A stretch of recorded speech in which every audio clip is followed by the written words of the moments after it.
May 5-ന് കാസർഗോഡ് നിന്ന് ആരംഭിച്ച ആശാമാരുടെ രാപ്പകൽ സമരയാത്രയ്ക്ക് ചെറുപുഴയിൽ സ്വീകരണം നൽകി. ഈ വാർത്ത നിങ്ങൾക്കായി അവതരിപ്പിക്കുന്നത് Josco constructions and developments LLP.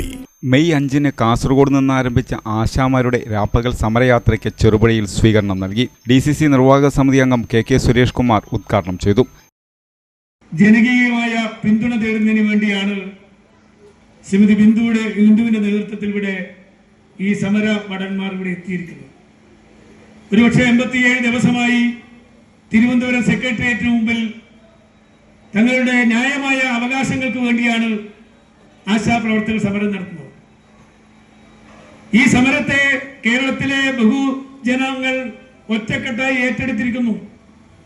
കേരളത്തിലെ സാംസ്കാരിക നായകന്മാർ ഈ സമരത്തോട് അനുഭാവം പ്രകടിപ്പിച്ച് തിരുവനന്തപുരത്ത് ആ സമരപന്തലെത്തി പ്രിയപ്പെട്ട മുഖ്യമന്ത്രിയോട് ഈ സമരം അവസാനിപ്പിക്കണം, ഈ സമരത്തിനെ ചർച്ചയ്ക്ക് വിളിച്ചുകൊണ്ട് ഈ സമരത്തിനായ വിഷയങ്ങൾ തീർക്കണമെന്ന് കേരളത്തിലെ സാംസ്കാരിക നായകന്മാരും അതുപോലെ കേരളത്തിന്റെ പ്രിയപ്പെട്ട പ്രതിപക്ഷ നേതാവും കേരളത്തിലെ LDF-നുള്ള CPI-യുടെ നേതാക്കന്മാർ പോലും ആവശ്യപ്പെട്ടിട്ടും മുഖ്യമന്ത്രി ഇതിന് വഴങ്ങുന്നില്ല എന്നുള്ളതാണ്. എന്താ മുഖ്യമന്ത്രി വഴങ്ങാത്തത്? ഈ വിഷയം CIT ഉയർത്തിയിട്ടില്ല എന്നുള്ള ഒറ്റ കാരണം കൊണ്ടാണ്. CIT-യുടെ നേതൃത്വത്തിലുള്ള ആശാ വർക്കർമാരുടെ സംഘടന ഈ വിഷയം ഉയർത്തിയിട്ടില്ല, അതുകൊണ്ട് ഞങ്ങൾ ഇതിന് ചർച്ചയ്ക്കില്ല എന്നാണ് മുഖ്യമന്ത്രി പറയുന്നത്. ജിജി കൊച്ചുപറമ്പിൽ അധ്യക്ഷത വഹിച്ചു. ഈ സഹോദരിമാരുടെ ആവശ്യമാണ്, ആ ആവശ്യത്തിന് നേരെ കണ്ണടക്കുന്ന ഒരു സമീപനമാണ് ഇന്ന് ഈ സർക്കാർ നടത്തി വരുന്നത്. കേവലം 233 രൂപ ദിവസവേതനം നൽകിക്കൊണ്ട് ഒരു സാധാരണ കുടുംബത്തിന് അവന്റെ ജീവിതത്തിന്റെ രണ്ടറ്റങ്ങൾ കൂട്ടിമുട്ടിക്കാൻ സാധിക്കുകയില്ല എന്നുള്ളത് ഇവിടെ എല്ലാവർക്കും അറിയുന്ന കാര്യമാണ്. പക്ഷെ അതൊന്നും ചെവി കേൾക്കാതെ ഈ സമരത്തെ അടിച്ചമർത്തുക അല്ലെങ്കിൽ നിഷ്ഫലമാക്കാനുള്ള ഒരു ചിന്താരീതിയുമായിട്ടാണ് സർക്കാർ മുന്നോട്ട് പോകുന്നത്.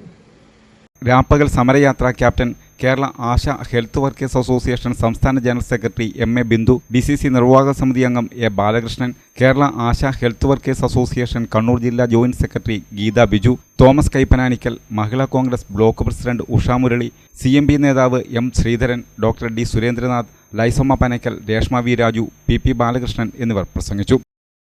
നേതൃത്വവുമൊക്കെ ഈ ആശാവർക്കർമാർ സമരത്തെ ഏതെല്ലാം തരത്തിൽ ആക്ഷേപിച്ച്, ഏതെല്ലാം തരത്തിൽ അടിച്ചമർത്തി, ഏതെല്ലാം തരത്തിൽ ഈ സമരത്തെ പിന്നോട്ടടിക്കാൻ വേണ്ടി ശ്രമിച്ചിട്ടുണ്ട് എന്നുള്ളത് ഇന്നലകളിലെ നമ്മുടെ എല്ലാ വാർത്തകളിലും നമുക്ക് കണ്ടതാണ്.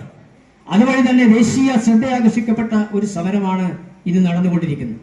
ഇതിനൊക്കെ നേതൃത്വം കൊടുക്കുന്നത് ഇവിടത്തെ തീവ്രവാദികളാണ് എന്ന് പറയാൻ പോലും ഈ രാജ്യത്തെ ഭരണാധികാരി വർഗം മുന്നോട്ട് വന്നിട്ടുണ്ട് എന്നുള്ളതാണ് ഏറ്റവും ഒരു പ്രതിഭാസമായി ഞാൻ കാണുന്നത്. നമുക്കറിയാം ആരാണ് ഈ തീവ്രവാദ സംഘടനകളൊക്കെ. ശ്രീ D സുരേന്ദ്രനാഥ് ഈ സമരത്തിന് മുമ്പിലുണ്ട്. ഈ സമരമല്ല, ജനകീയ പ്രശ്നങ്ങൾ ഏറ്റെടുക്കുന്ന ജനങ്ങൾക്കെതിരായി വരുന്ന എല്ലാ വിധ്വംസക പ്രവർത്തനങ്ങൾക്കും ആര് നടത്തിയാലും അതിനു മുമ്പിൽ അതിനെതിരായി സമരം നടത്തുന്ന ഒരു പൗരപ്രമുഖനാണ് ശ്രീ ഡോക്ടർ D സുരേന്ദ്രനാഥ്. കാസർഗോഡ് ജില്ല പിന്നിട്ട രാപ്പകൽ സമരയാത്ര കണ്ണൂർ ജില്ലയിലേക്ക് പ്രവേശിച്ചു. പയ്യന്നൂരിൽ സംഘടിപ്പിച്ച ജില്ലാ പര്യടനത്തിന്റെ ഉദ്ഘാടനം പ്രശസ്ത കവി മാധവൻ പുറച്ചേരി നിർവഹിച്ചു. ആലക്കോട് സ്വീകരണം ഏറ്റുവാങ്ങി തളിപ്പറമ്പിൽ ഇന്നത്തെ പര്യടനം സമാപിക്കും. ന്യായമായ ആവശ്യങ്ങൾ ഉന്നയിച്ചുകൊണ്ട് ഫെബ്രുവരി 10-ന് സെക്രട്ടേറിയറ്റിന് മുൻപിൽ ആരംഭിച്ച അനിശ്ചിതകാല രാപ്പകൽ സമരത്തിന്റെ തുടർച്ച തന്നെയാണ് ഈ രാപ്പകൽ സമരയാത്ര. 47 ദിവസം നീണ്ടു നിൽക്കുന്ന ഈ യാത്ര ജൂൺ 17-ന് തിരുവനന്തപുരത്ത് മഹാറാലിയോടെ സമാപിക്കും.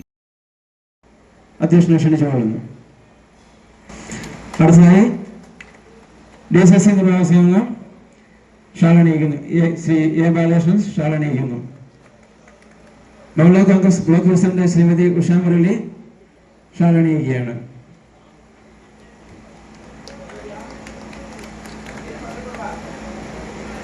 മഹിളാ കോൺഗ്രസ് ജില്ലാ സെക്രട്ടറി ശ്രീമതി സബീന റഷീദ് ഷാളണിയിക്കുന്നു.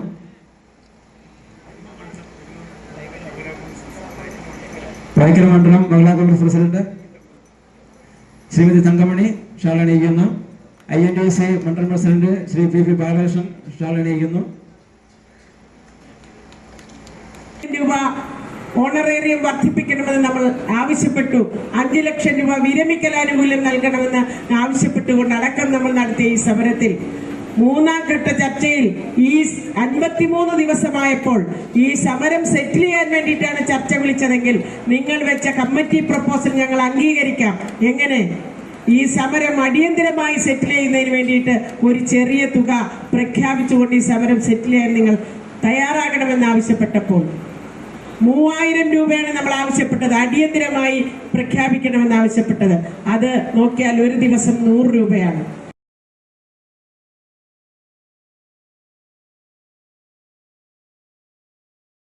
നിർമ്മിതിയുടെ കയ്യൊപ്പുകൾ ഇനി ജോസ്കോയിലൂടെ. Josco constructions and developments LLP, Chovvattukunnel building, Cherupuzha Pulingome road, Cherupuzha. Constructions architecture രംഗത്ത് ഏറ്റവും മികച്ച സേവനങ്ങൾ ഉറപ്പു നൽകുന്ന ഞങ്ങളുടെ പ്രത്യേകതകൾ: വീടുകളും കെട്ടിടങ്ങളും ISO ഗുണനിലവാരത്തിന്റെ ഗുണമേന്മയുള്ള നിർമ്മാണ സാമഗ്രികൾ മാത്രം ഉപയോഗിച്ച് നിർമ്മിക്കുന്നു. എല്ലാ പ്രൊജക്ടുകൾക്കും 10 വർഷത്തെ സൗജന്യ ഇൻഷുറൻസ് പരിരക്ഷ. കുറഞ്ഞ പലിശ നിരക്കിൽ ലോൺ സൗകര്യം ഏർപ്പെടുത്തി കൊടുക്കുന്നു. വാസ്തുവിദ്യകൾ പാലിച്ചുള്ള സമഗ്രമായ പ്ലാനും എലിവേഷനും 3D ഡിസൈനുകളും. പഞ്ചായത്ത്, മുനിസിപ്പൽ, കോർപ്പറേഷൻ തലത്തിലെ പെർമിറ്റുകൾക്ക് വേണ്ടിയുള്ള കൃത്യമായ പ്ലാനുകളും ഡോക്യുമെന്റേഷനും സമയബന്ധിതമായി തയ്യാറാക്കി നൽകുന്നു. ഇപ്പോൾ ലിമിറ്റഡ് ടൈം ഓഫറിൽ നിർമ്മിക്കുന്ന വീടുകളുടെ പ്ലാൻ, എലിവേഷൻ, 3D ഡിസൈൻ എന്നിവ തികച്ചും സൗജന്യമായി ചെയ്തു നൽകുന്നു. Josco constructions and developments LLP, Chovvattukunnel building, Cherupuzha Pulingome road, Cherupuzha. ഞങ്ങളുടെ സേവനങ്ങൾ ഒരു ഫോൺ കോൾ അരികെ. വിളിക്കൂ 8086328882, 8086328883, 8086328884.